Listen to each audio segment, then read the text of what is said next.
Hello friends, सभी को मेरा नमस्कार।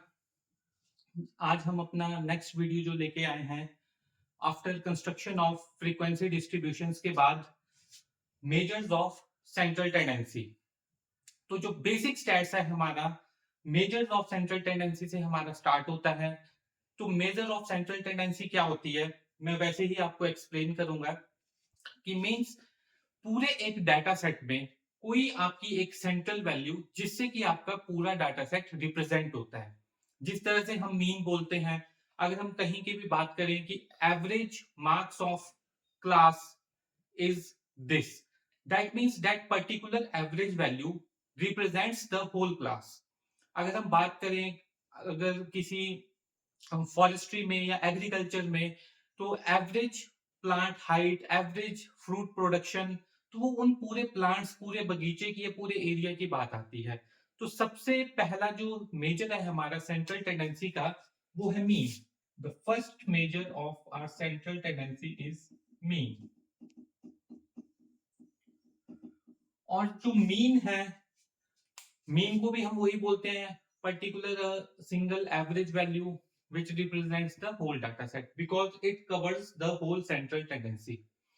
एवरेज हम कैसे निकालते हैं, फॉर्मूला वाइज, एग्जांपल वाइज मैं वीडियोस पे नहीं जाऊंगा। कभी हम नेक्स्ट वीडियोस अपने किसी सॉफ्टवेयर पे, एक्सेल पे या कहीं पे यूज करेंगे तो। और मीन वैसे भी आई थिंक सब इजीली कैलकुलेट कर देते हैं, सबको मीन के बारे में पता है।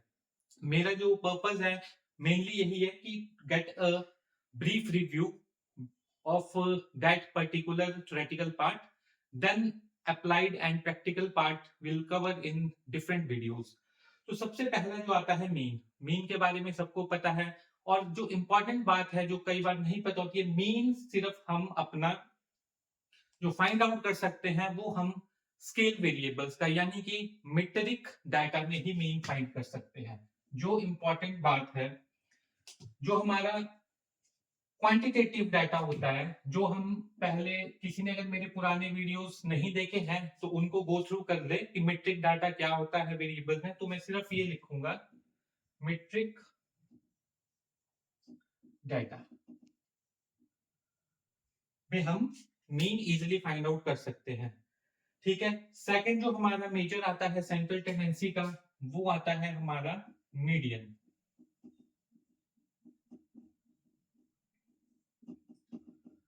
मीडियन, तो मीडियन जनरली क्या होता है, हमारा पूरे डाटा सेट को जो हमारा टू इक्वल पार्ट्स में डिवाइड करता है, that is the median.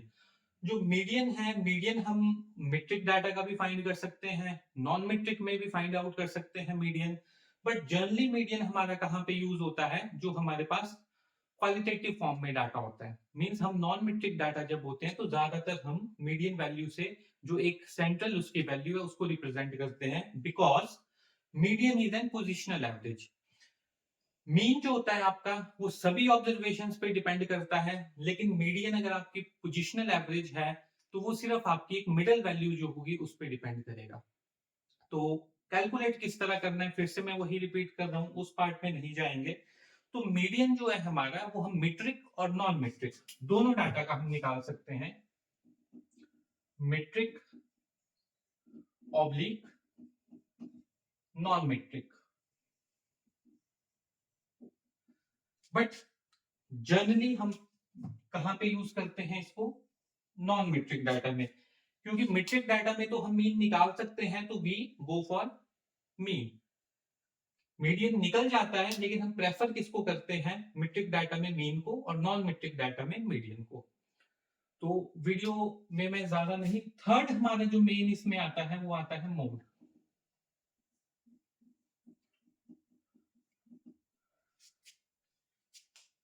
Mode हमारा क्या होता है, जो मैक्सिमम हमारी फ्रीक्वेंसी होती है डाटा सेट में, या मैक्सिमम वैल्यू होती है, उसको मोड से रिप्रेजेंट करते हैं। तो मोड भी आपका मीट्रिक डाटा और नॉन मीट्रिक डाटा हम दोनों में फाइंड आउट कर सकते हैं कि सबसे ज्यादा जो अकरेंस है किस चीज की है।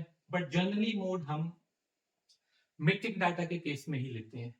तो ये भी यहां पे मैं लिख लेता हूं, ये भी आपका metric as well as non metric के केस में यूज होता है।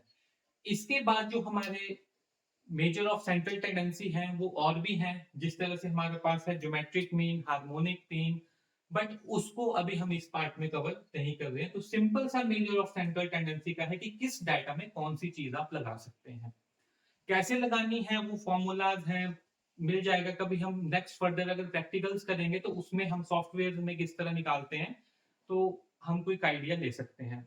बिकॉज ये जो लेक्चर सीरीज है ये उनके लिए है जिनको स्टैट्स का नॉलेज नहीं है, तो एक सबसे पहले तो उनको ब्रीफ आइडिया होना चाहिए कि कहाँ कौन सी चीज लगती है, कैसे लगनी है, उस पर हम फोकस बाद में करेंगे। और जो स्टैटिस्टिक स्टूडेंट्स हैं जो स्टैट्स पढ़ते हैं तो उन्हें आई थिंक ये बेसिक चीज क्लियर हो पहले से ही है, तो मैं ज्यादा इस पे फोकस नहीं कर रहा हूँ। सिंपल सा सेंट्रल टेंडेंसी में मीन मीडियन मोड की बात की, कौन सा कहाँ यूज होता है, किस डाटा में यूज होता है, दैट्स इट। सो फर्दर जब अगर हम आगे बढ़ते हैं तो नेक्स्ट जो हमारे पास चीज आती है वो आती है डिस्पर्शन, मेजर्स ऑफ डिस्पर्शन। तो मैं इसके साथ यहाँ पे सेकंड जो हमारा इंपॉर्टेंट टॉपिक है डिस्पर्शन।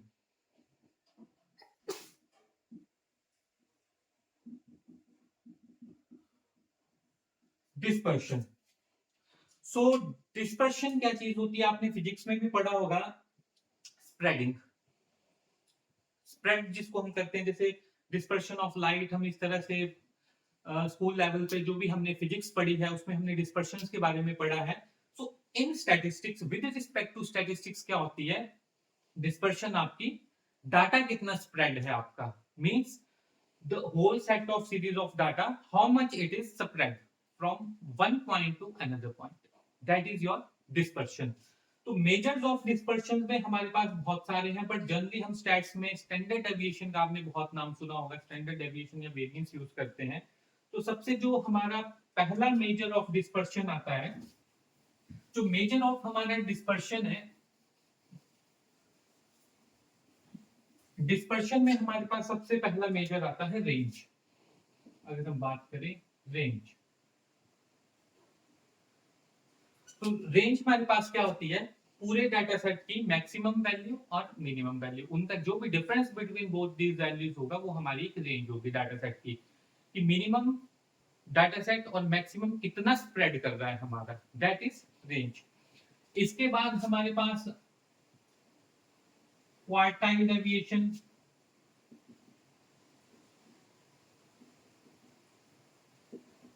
और मीन डेविएशन।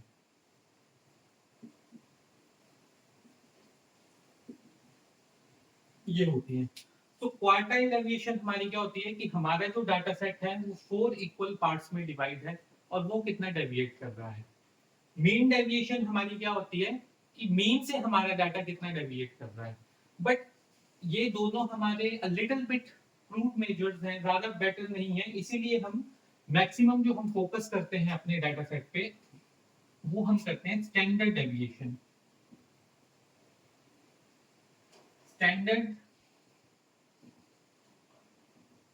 डेविएशन जिसको कि हम मैथमेटिकली नोटेशन सिग्मा से भी हम इसको डिनोट कर देते हैं स्टैंडर्ड डेविएशन को।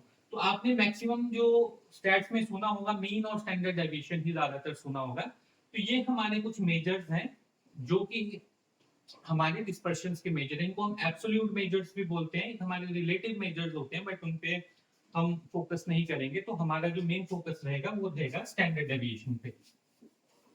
बिकॉज अब थोड़ा सा आपको मैं डेफिनेशंस तो आपको पता ही होंगी या आपने देखी होंगी, मैं सिंपल सा आपको ये बताना चाहता हूँ कि स्टैंडर्ड डेविएशन का एग्जैक्ट कंसेप्ट क्या है।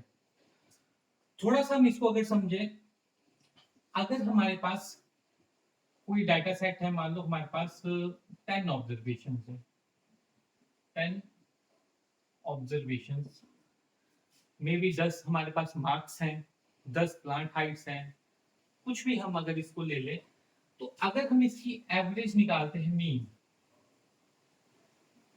ठीक है, तो मीन अगर हमारे पास कोई वैल्यू मान लो एवरेज वैल्यू इसकी, अगर हम मार्क्स की ही बात करें तो फॉर एग्जांपल हमारे पास 75 आ रहा है कि हमने 10 स्टूडेंट के एवरेज मार्क्स लिए, उनकी वैल्यू स्टैंडर्ड 75 आई, बट इस मीन को सपोर्ट कौन करेगा, अगर हमारे पास किसी दूसरी क्लास के भी अगर हम मार्क्स लें तो हो सकता है एवरेज उसकी भी 75 आ जाए, बट डाटा का स्प्रेड कितना है कि 75 के नियर बाई हमारे पास ऑब्जर्वेशंस कितनी है और 75 से अबव और बियॉन्ड ऑब्जर्वेशंस कितनी है।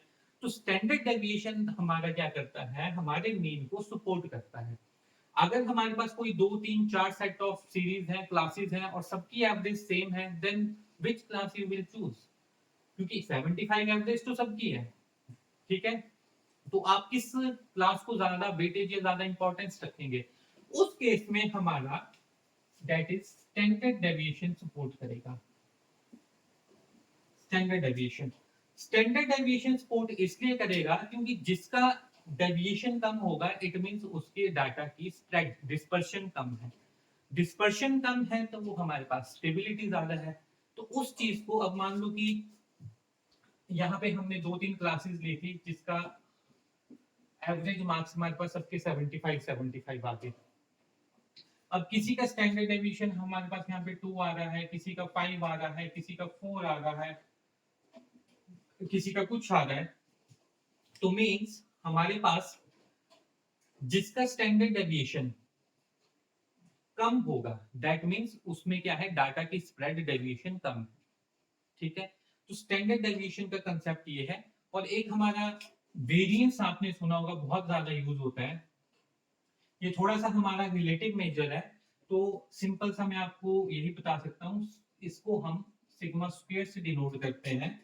तो जब भी हम स्टैंडर्ड डेविएशन का स्क्वायर कर लें, सिग्मा का स्क्वायर कर लें, तो वो वेरिएंस होता है, और वेरिएंस को अगर हम अंडर रूट में ले लें तो वो वैल्यू हमारी स्टैंडर्ड डेविएशन की होती है। तो ये हमारे थोड़ा सा कंसेप्ट था डिस्पर्शन और सेंट्रल टेंडेंसी का। तो इसमें जनरली अगर आप देखोगे तो स्टैट्स में हम मीन और स्टैंडर्ड डेविएशन ही मान के चलते हैं, बहुत इसका इंपॉर्टेंट यूज है, रोल है। इसके बाद का जो हमारा कंसेप्ट है वो अगर हम बात करें तो वो स्क्यूनेस एंड कर्टोसिस की है। थोड़ा मैं आज उसी को ही लिटिल बिट ब्रीफ आइडिया इसमें ही इसी क्लास में दे दूंगा, थोड़ा सा लंबा हो जाएगा वीडियो, बट उसके बाद ऐसा है कि हम अपने थोड़े से main correlation, regression, testing of hypothesis next topics पे मूव ऑन कर सकते हैं, क्योंकि थोड़ा थोड़ा आपको एक ब्रीफ आइडिया होना चाहिए कि ये चीजें क्या है। ज्यादा डिटेल में अगर मैं पढ़ाऊंगा तो वो बहुत कंफ्यूजिंग हो सकता है आपको, तो लिटिल बिट कंसेप्चुअल कंसेप्ट आपका क्लियर होना चाहिए। अब हम पढ़ते हैं स्क्यूनेस एंड कर्टोसिस, ठीक है। सब नाम यूनिक से होते हैं कि स्क्यूनेस क्या है, कर्टोसिस क्या है। बिल्कुल सिंपल मैं आपको समझाऊंगा। इसके लिए थोड़ा सा हमें पहले एक डिस्ट्रीब्यूशन जो हमने पढ़े थे, कंटिन्यूअस, डिस्क्रीट, एक स्टैट्स में बहुत इंपॉर्टेंट डिस्ट्रीब्यूशन है नॉर्मल डिस्ट्रीब्यूशन, डी मोइवर्ड, DEMYVERE इन 1700 और समथिंग वहां पे डिस्क्राइब हुआ था, आप गूगल या नेट पे देख सकते हैं उसको। तो नॉर्मल डिस्ट्रीब्यूशन का कंसेप्ट हमारा इसलिए जरूरी है कि जो भी हमारा set of series of data है, either it belongs to normality और नॉट।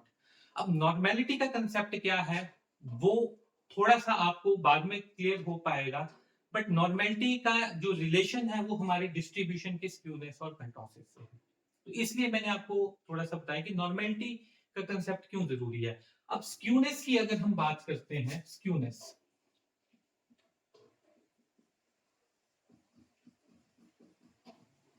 स्क्यूनेस, तो स्क्यूनेस हम किस तरह से देखते हैं, अगर हम अपना नॉर्मल डिस्ट्रीब्यूशन कर्व ड्रॉ करें तो आपने जैसे देखा भी होगा तो इस तरह से, और इस तरह से अगर हमारा कोई स्प्रेड है, इसको हम बोलते हैं नॉर्मल डिस्ट्रीब्यूशन कर्व, जिसमें कि हमारा मीन मीडियन मोड इस पॉइंट को अप्रोच करता है, यहां पे अप्रोच करता है। और स्क्यूनेस क्या होती है, अगर हमारे इस डिस्ट्रीब्यूशन में डिस्टरबेंस हो जाए, ठीक है, इस डिस्ट्रीब्यूशन में थोड़ी सी चेंजिंग हो जाए तो वो स्क्यूड हो गया, वो स्क्यूड डिस्ट्रीब्यूशन आपका स्क्यूनेस में चला गया। तो स्क्यूड हमारा किस तरह से हो सकता है, दो तरीके से। अब अगर हमारे पास डाटा की रेंज इतनी है तो स्क्यूनेस क्या होगा, या तो हमारा ये जो पीक है, this peak shifted towards this side, थोड़ी सी आगे हो जाएगी, या हमारी ये जो पीक है ये थोड़ी सी इस साइड को डिस्ट्रीब्यूट हो जाएगी। तो जब हमारे डिस्ट्रीब्यूशन आपका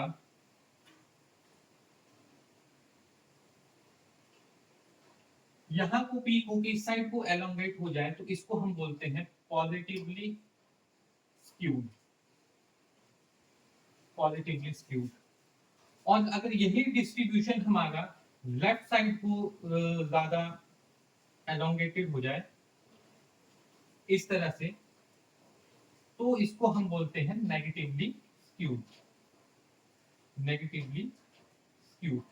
तो हल्का सा आप सिर्फ ये कंसेप्ट याद रखें कि जब हम डाटा को कोई भी आगे हमने टेस्ट लगाने हैं, कुछ यूज करना है, तो हमारा डाटा नॉर्मल डिस्ट्रीब्यूशन को फॉलो होना चाहिए। इसके बहुत सारे टेस्ट भी होते हैं, वो भी हम आगे डिस्कस करेंगे। बट स्क्यूनेस हमारे पास क्या है कि change in are distribution towards right side और लेफ्ट साइड। अगर वो नॉर्मल नहीं है, दाएं या बाएं अगर हमारा जा रहा है तो स्क्यूड हो गया, वो चेंज हो गया, that is known as skewness. यही कंसेप्ट अगर हम कर्टोसिस की बात करें तो सिंपल थोड़ा सा आपको मैं इसी में ही कर्टोसिस का भी हल्का सा एक्सप्लेन कर देता हूँ कि कर्टोसिस हम किस चीज को बोलते हैं। KURTOSIS, kurtosis. अगर तो हमारा दाएं या बाएं डिस्ट्रीब्यूशन जा रहा है तो हम स्क्यूनेस बोल रहे हैं। अगर हमारा डिस्ट्रीब्यूशन ऊपर या नीचे हो रहा है तो वो कर्टोसिस होगी। कि फ्लैटनेस, पीक हमारी ऊपर जा रही है, अभी तो हमने क्या की, पीक को हमने दाएं या बाएं शिफ्ट किया, ठीक है। अगर यही पीक हमारी ऊपर या नीचे शिफ्ट हो रही है, ऊपर या नीचे शिफ्ट हो रही है, तो इस चीज को हम बोल रहे हैं कर्टोसिस, कर्टोसिस। और यही पीक अगर हमारी, ये हमने किया था यहां से दाएं या बाएं शिफ्ट हो रही है, तो हम इस कंसेप्ट को बोल रहे हैं स्क्यूनेस, ठीक है। तो स्क्यूनेस हमने की, अगर राइट साइड को ज्यादा एलोंगेट हो रहा है कर्व हमारा तो पॉजिटिवली स्क्यूड, लेफ्ट साइड को ज्यादा एलोंगेट हो रहा है तो नेगेटिवली स्क्यूड। और अगर हमारा कर्व नॉर्मल रह रहा है, ये जो बीच में अगर हमारा कर्व रह रहा है इस पॉइंट में कर्टोसिस के केस में, तो हम इस चीज को हम बोलते हैं मीजोकार्टिक। थोड़ा सा मैं यहां पे लिख देता हूं, मीजो, MESOKURTIC। और अगर हमारा कर्व थोड़ा, ठीक है, मैं यहां नीचे बना देता हूं, ये एज इट इज रखूंगा। अगर हमारा कर्व नॉर्मल ही रह रहा है उसी पॉइंट पे तो मीजोकार्टिक। अगर हमारा कर्व थोड़ा सा हमारे कर्व से ऊपर शिफ्ट कर रहा है तो इसको हम बोलते हैं लेप्टोकार्टिक, LEPTO। और अगर हमारा थोड़ा सा इस पॉइंट से कर्व नीचे रह रहा है, इस चीज को हम बोलते हैं प्लेटिकर्टिक, प्लेटिकर्टिक। इनकी रेंज वैल्यूज कितनी है, क्या है, जब वो हम परफॉर्म करेंगे एग्जांपल। बट आपको कंसेप्ट देना था, हो सकता है मेरी ड्राइंग थोड़ी सी आगे पीछे हो, बट मेन फोकस है कि आपका कंसेप्ट क्लियर होना चाहिए। तो सिंपल सा याद रखें, जब हमारा नॉर्मल कर्व ऊपर या नीचे शिफ्ट होगा तो वो प्लेटिकर्टिक। जब उसकी पीक में बल्गीनेस आती है और जब उसकी डिस्ट्रीब्यूशन में राइट या लेफ्ट आती है डिस्टर्बेंस, तो हम उसको बोलते हैं स्क्यूनेस, आइदर पॉजिटिवली और नेगेटिव। तो आज के लिए thank you. So kindly please आप मेरे वीडियोस को लाइक, सब्सक्राइब और शेयर जरूर करिए। नेक्स्ट वीडियो में हम मिलेंगे पर्टिकुलर कोरिलेशन और रिग्रेशन पे। Thank you friends.